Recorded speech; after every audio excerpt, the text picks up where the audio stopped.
triplex villas at Bachpalli, APR Projects.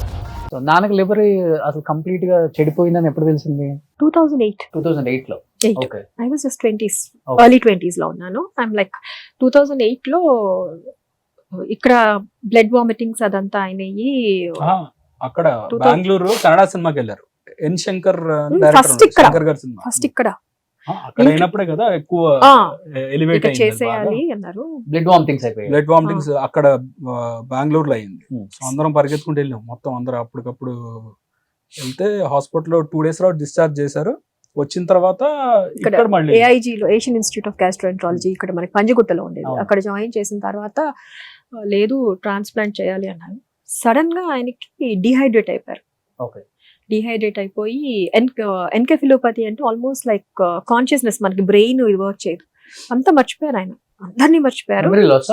Memory loss complete. 1% వాళ్ళు ఏం చెప్పారంటే ఇక అప్పుడు గ్లోబల్ కి తీసుకెళ్ళాం. హీ వాజ్ అంట గ్లోబల్ హెపటాలజిస్ట్ వాళ్ళందరూ అక్కడ ఇది చేస్తుంటే తీసుకెళ్తే ఓన్లీ 1% ఛాన్స్ ఉందమ్మా బతకడానికి. ఓన్లీ 1% ఛాన్స్ ఉంది. ఇఫ్ లైక్ హిస్ కంప్లీట్లీ ఆయన ఎవరిని గుర్తుపట్టట్లేదు. ఎవరిని చూపించినా మా డాటర్ ప్రశాంతి, మా డాటర్ అయ్యో పేరు వస్తుంది. ఆయనకి అప్పుడు ఇంకెవరు కూడా మా అమ్మ మేమంతా గుర్తులేదు. షాక్. నేను మా అత్తగారు, మా డాక్టర్స్ కి మమ్మీ, మా ఎవరు డాడీ. వచ్చినా మా డాటర్ ప్రశాంతి. సో అందరూ ఒకటే మొక్కుకున్నాం. ఆయన సెట్ మార్నింగ్ కి ఆయన కొంచెం బెటర్ అయ్యి నార్మల్ హిస్ లైక్ రికగ్నైజ్ చేసి అంత నార్మల్ గా మాట్లాడితే then we can try to operate him. And మీరు ఈ లోపల I used to be very chubby, అంటే బాగా లావు ఉండేదాన్ని. సో ఆయన నన్ను చూసి మీరు కష్టం అమ్మా, మీకు ఫ్యాటీ లివర్ ఆల్రెడీ ఉండుంటుంది, మీరు లాగున్నారు, మీ తమ్ముడు కష్టం అంటున్నారు. అట్లా చెప్పేశాను మా మొహం మీదే, మీరు డోనర్ని ఎత్తుక్కోవాలి లేదా బయట మీరు డోనర్ లివర్ ట్రై చేసుకోవాలి, బట్ ఇప్పుడు దొరకదు, మీకు 1 year పడుతుంది, మీరు ఫౌండేషన్లో పెట్టుకున్నా కూడా మీకు 1 year పడుతుంది అంటే నాకు అసలు మాకేం అర్థం కాదు. సరే కాల్ చేసాం. నెక్స్ట్ డే మార్నింగ్ ఆయన ఐసీయూలో ఉన్నారు. మీరు ఇక్కడ ఉండలేరమ్మా, మీరు ఇంటికి వెళ్ళండి అని. సరే ఇంట్లోనే ఉన్నాం, కూర్చునే ఉన్నాం తెల్లార్లు. Morning around 6:30 he called me. హాస్పిటల్లో నుంచి బయట ఐసీయూలో నుంచి నడుచుకుంటూ వచ్చేసేసి కాల్ చేశారు.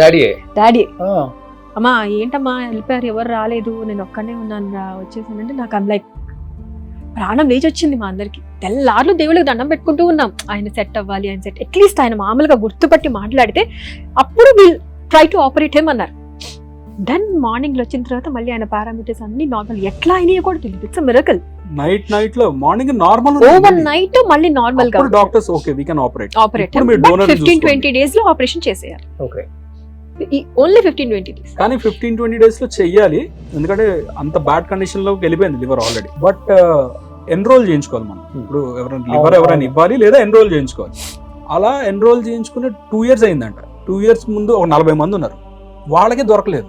మనకి ఇంకా అట్లా ఎన్రోల్ చేయించుకొని కూర్చునేంత టైం ఈయన దగ్గర లేదు. అప్పుడు ఎలా అంటే తినలేదు. మీ బ్రదర్ ది సెట్ అవ్వలేదు. అవలా పాపం, వాడు నాకన్నా సన్నగా ఉండేవాడు, వాడికి ఫ్యాటీ లివర్ ఉంది. వాడికి ఉంది ఫ్యాటీ లివర్, ఈమెకు లేదు ఫ్యాటీ లివర్. ఓకే. ఫుల్ చబ్బిగా ఉండేది. My parameters were completely normal. ఆయనే షాక్ అయ్యాడు. డాక్టర్ షాక్ లో ఉండి ఓకే ఫైన్ అయితే మిగతా టెస్ట్లు చేయిద్దామన్నా నాకు భయం ఉండేది కాదు. సైకియాట్రిస్ట్ దగ్గర తీసుకెళ్లి ఈ అమ్మాయికి భయాన్ని, ఒకవేళ ఈ అమ్మాయి షాక్ లోకి వెళ్ళిందేమో అన్నారు. లేదు సార్ నాకు భయం లేదు, ప్లీజ్ మీరు చెయ్యండి, నాకు ఐమ్ కంప్లీట్లీ ఆల్ రైట్. నాకు ఈ ఎందుకు ఐ హావ్ నెవర్ లైక్, నాకు నీడిల్స్ ఆర్ ఈ బ్లేడ్స్ అండ్ సిజర్స్ నాకు భయం లేదు. సర్జరీ అంటే నేను వెళ్ళిపోతాను పదండి, నేను నడుచుకుంటూ వస్తానన్నా. ప్రోటోకాల్ కొంచెం వీల్ చైర్ అంటే అక్కడ నడుస్తాను, మీరు నడవకూడదండి, వీల్ చైర్ ప్రోటోకాల్ కదా, వీల్ చైర్ లో ఆపరేషన్ థియేటర్ తీసుకెళ్ళాలమ్మా. బట్ ఐ వాజ్ లైక్ నాకు ఏం భయం లేదండి, నాకు అసలు ఎందుకు భయం ఇలా సంహౌ ఇది ఆయన్ని కాపాడుకోవాలి కాబట్టి అది మైండ్ లో ఎక్కడో పడి ఉంటుంది. సో అది తెలియకుండానే నాకు ఒక ధైర్యాన్ని అట్లా ఇచ్చిందో ఏమో తెలీదు. But I was like but తెలియకుండా ఎక్కడ ఉంటది కదా చింటూ, మీకు భర్తగా అంటే మీరు యంగ్ లో ఉన్నారు, చాలా లైఫ్ చూడాలి, పిల్లలు తనే ఫస్ట్ ఒప్పించాడు. చాలా ఉంటాయి. నేను ఒప్పించాను మా మామగారిని, మా నాన్న ఒప్పుకోలే. వెంటనే నేను ఇమీడియట్ ఓకే అన్నా, నేను ఇస్తానని చెప్పా. ఇప్పుడు కూడా ఈనాడులోనా వసుంధర ఇంత పెద్ద ఆర్టికల్ వచ్చింది నాకు. మా మామ నా ఫోటో వేసి మా మామయ్య మా అల్లుడు బంగారం అని చెప్పి స్టేట్మెంట్ ఇచ్చేసాను. నేను చూసి ఇదేంటి, ఇది ఎప్పుడు ఇచ్చారా అంటే తప్పలేదులే అమ్మా ఇవ్వచ్చు, నేను ఇస్తానని చెప్పా. ఎవరో ఎందుకు ఇప్పుడు ఆయన ఒప్పుకోట్లా, వద్దొద్దు, నేను చాలా లైఫ్ చూశాను, ఇప్పుడే మీకు మ్యారేజ్ అయింది, ఇంకా పిల్లలు కూడా ఇది లేదు, అస్సలు నాకు వద్దంటే వద్దన్నాడు. నేను అన్నాను వద్దంటే పోనీ మీ అమ్మాయిది వద్దంటే నేను ఇస్తాను అని. మామకి గారిపోయినాయి. వాళ్ళ సిస్టర్ కదా పింకీ, మా ఆడపడుచు. లేదు వదిన, మీ ఫాదర్ కి నువ్వు చేయకపోతే ఎవరు చేస్తారు. మా చెల్లి కూడా డాక్టర్. ఆల్వేస్ తను నాకు చాలా నచ్చేది ఏంటంటే ఫాదర్ ఆ బాండ్ కానీ ఫ్యామిలీ బాండ్ తనకు చాలా ఇంపార్టెన్స్ ఇస్తుంది. సో ఎప్పుడైనా సరే ఇట్లాంటి విషయాల్లో తను నాకు ఎప్పటికీ నేను అంటే లైఫ్ లాంగ్ గుర్తుంచుకుపోతుంది నాకు.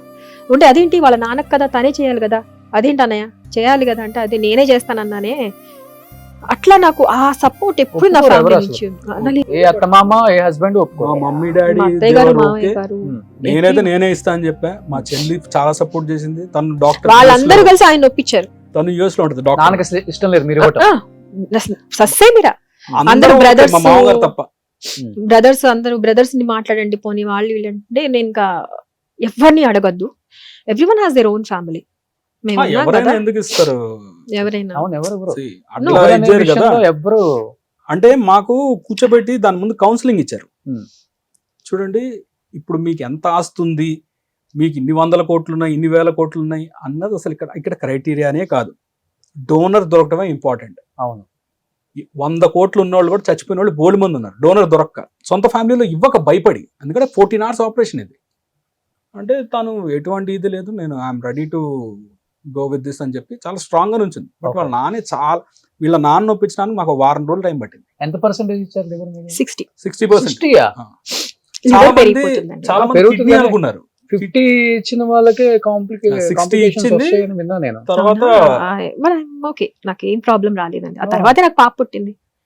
60% లివర్ ఆపరేషన్ అయిన తర్వాత ఆపరేషన్ తర్వాత కొంచెం గ్యాప్ చెప్పారు ముందే, మీకు సర్జరీ అయితే మినిమం 3 to 5 years గ్యాప్ ఇవ్వాలి, బికాస్ ఎక్స్పాండ్ అవ్వడం అవంతా కొంచెం రిస్క్ అవుతుంది అప్పుడు బేబీ అంటే మీకు. So you have to give a gap అంటే మేమైతే వీఆర్ ఓకే ఫర్ ఎనీథింగ్. ఆయన బతకడం ఇంపార్టెంట్ అనుకున్నాం. ఓకే 5 years కాకపోతే 10,000 వెయిట్ చేస్తా పిల్లలకి.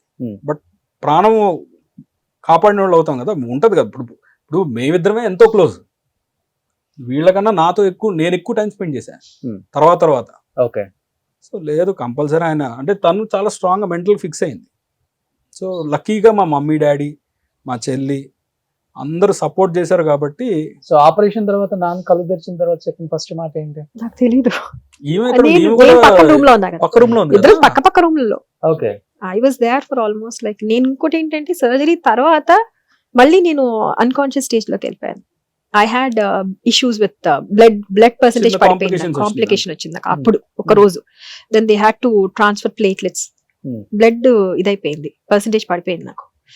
So I was unconscious. మళ్ళీ ఆయన టెన్షన్ పడిపోయారు అప్పుడు, ఆయనకు తెలియకుండా వీళ్ళు చాలా ఇది చేసి 2 days తర్వాత నేను మళ్ళీ కాన్షియస్, మళ్ళీ ఇది వచ్చింది నాకు. సో బట్ చాలా బాగా అప్పుడు ఇట్ వాస్ గుడ్, బాగా కేర్ తీసుకున్నారు. అండ్ డాక్టర్ రవీంద్రనాథ్ గారు వీళ్ళందరూ ఎవ్రీవన్ వాస్ లైక్. అంత కష్టపడి మీరు ఇచ్చారు కానీ ఇచ్చిన కొన్ని రోజులకి 6 years అంటే అది ఏదో 5 years ఏదో ఇది ఉంటుంది అంటండి. ఫారెన్ లివర్ కి ఇంతే, దాని ఫారెన్ లివర్ అంటారు. వేరే ఉంటుంది అది. అది ఒకవేళ 5 years దాటిన తర్వాత సెట్ అయింది అంటే ఇక ప్రాబ్లం ఉండదు అన్నారు. బట్ సంహౌ అప్పుడే ఆయనకి మల్టిపుల్ కాంప్లికేషన్స్. అండ్ ఈవెన్ ఆయన 2వ నెల నుంచి వర్క్ స్టార్ట్ చేశారు. సర్జరీ క్లియర్ గా చెప్పారు 6 months రెస్ట్ తీసుకోండి, తర్వాత ఇదంటే 2వ నెలలో ఈయన అమెరికా వెళ్ళాడు. 2వ నెలలో ఓకే ప్రోగ్రామ్ కానీ యూఎస్ వెళ్ళారు. అప్పటి నుంచి మళ్ళీ పని చేయడం స్టార్ట్ చేసి 5-6 years మరి సినిమాలు, ప్రోగ్రామ్స్, మళ్ళీ పార్టీ మీటింగ్లు, పాలిటిక్స్, అంటే ఒకటి కాదు కదా, నెంబర్ ఆఫ్ ఇది పెట్టుకుంటాడు ఆయన. అది కాకుండా మళ్ళీ టెలిఫిలిమ్స్ షూట్ చేసేవాళ్ళు ఈటీవీకి. రామజీరావు గారు దానికి టెలిఫిలిమ్స్ ఆల్మోస్ట్ ఒక 7-8 చేశారా, 1 hour మూవీస్ 7-8 movies చేశారు. సో ఎప్పుడు he's very busy with, he's occupied with lot of things.